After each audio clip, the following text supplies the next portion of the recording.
Hello everyone, welcome back to another LEGO YouTube video. In this video today, I'll be sharing with you my custom LEGO Star Wars The Clone Wars 501st CMF series.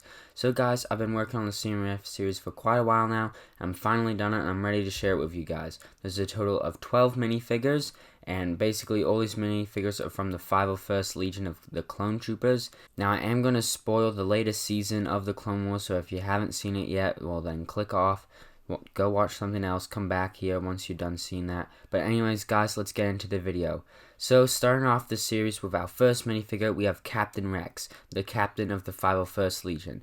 Now, he was my obvious first choice to draw for this 501st series. He comes with new printing, a blaster as an accessory, and Captain Rex has been a very requested minifigure from the LEGO community, as well as a Phase 2 Commander Cody. And we haven't gotten a new Captain Rex version since the one from 2013, which that one looks really bad with the eyes. They're very awkwardly placed, and I would say my design looks much better how the eyes are placed compared to LEGO's version. So Captain Rex is a much needed minifigure, and if there was a 501st minifigure series or a Star Wars CMF series in general, I think Captain Rex would be a great minifigure. Moving on, our second minifigure from the CMF series is Jesse. Now, Jesse is in his Season 7 appearance, not his regular Phase 1 appearance or his appearance from the Umbara arc. This is when he's got the new paint job. He's like an ARC trooper. He's wielding two blasters. And this is from, Season 7. I really like Jesse's character. I thought he was quite cool. I always liked how... Now, there is a rumor that later in the year we are going to be getting some Season 7 Clone Wars sets. However, none of them have a rumored minifigure of Jesse, so that's kind of a shame. And that's the same with Captain Rex, so it doesn't look like we'll be getting any of these minifigures that are in this video anytime soon. Anyway, he has new printing, comes with two blasters. Now the next minifigure is Captain Vaughn. Sorry if I mispronounced that, I think I did a good job.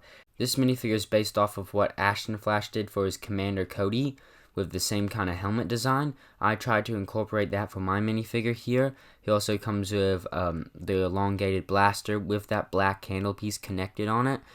Besides that, he has regular 501st printing all throughout his torso, legs, and arms, but on the head he has the Ahsoka kind of symbol painting on his helmet there. Moving on, we have Appo. Now, Appo is one of these characters that has not only appeared in Star Wars The Clone Wars, but also the actual movie Star Wars. In Episode 3, he was one of the actual 501st clone troopers at the Jedi Temple Siege.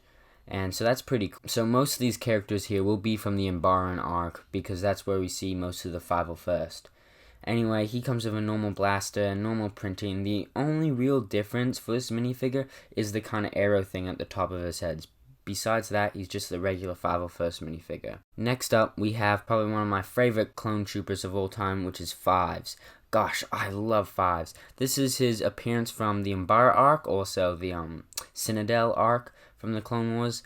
And I really like this. I think this is the definitive version of Fives. He has a blaster, he has some shoulder pads, his visor and everything. And I think that just the printing all around looks really good. Now, Fives has had quite a cool arc in the Clone Wars. He started out as this, normal clone trooper. He got promoted to ARC trooper. Fives was actually the one that discovered what the inhibitor chips were.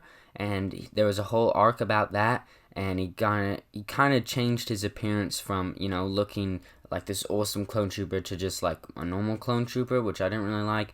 So I decided to make this version in LEGO, and I think this would be the most accurate version if LEGO were to make a 501st CMF series.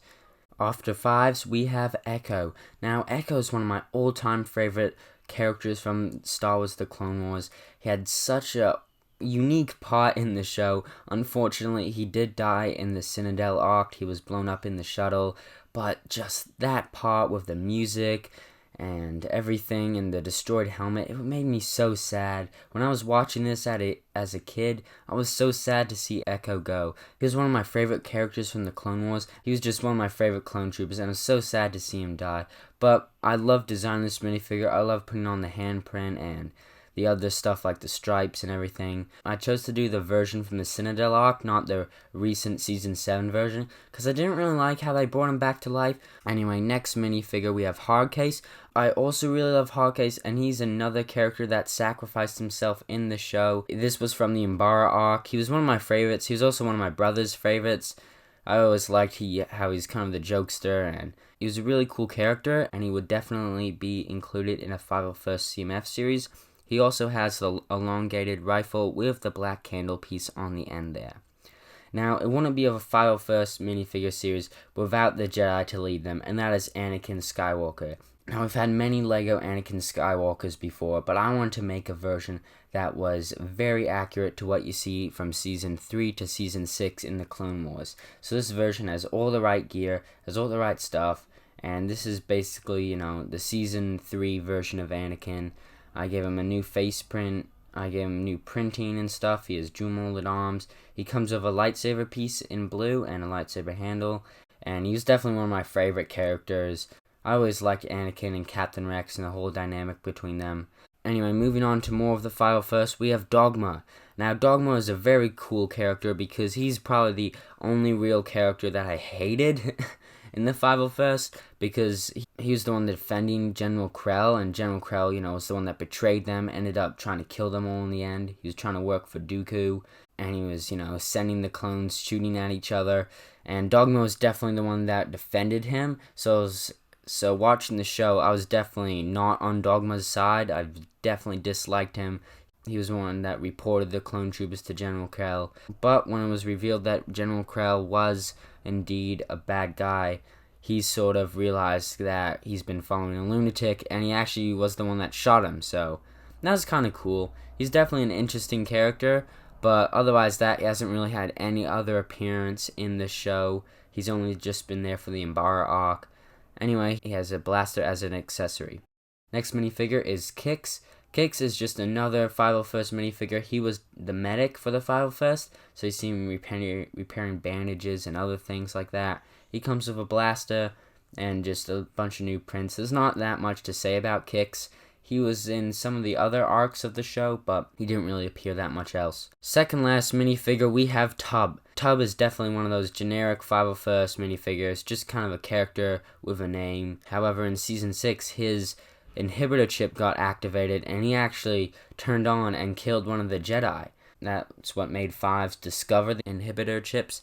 So it was kind of cool. So his character wound up having an actual purpose in the show. But besides that, his printing's pretty generic. He comes with an elongated rifle. And yeah. Now the last minifigure I felt like I had to include. He's not an actual 501st minifigure, so I didn't really want to include him. But there's been so much talk about the Umbara arc and so much talk about him in general that I had to include General Krell. Now, LEGO has made a version of General Krell before, however my version is a lot more detailed with arm printing, leg printing. He would come with the same molded body, however, he would come with the same molded torso and head. However, I would add on a whole bunch more detailing to make him look much more accurate to the show.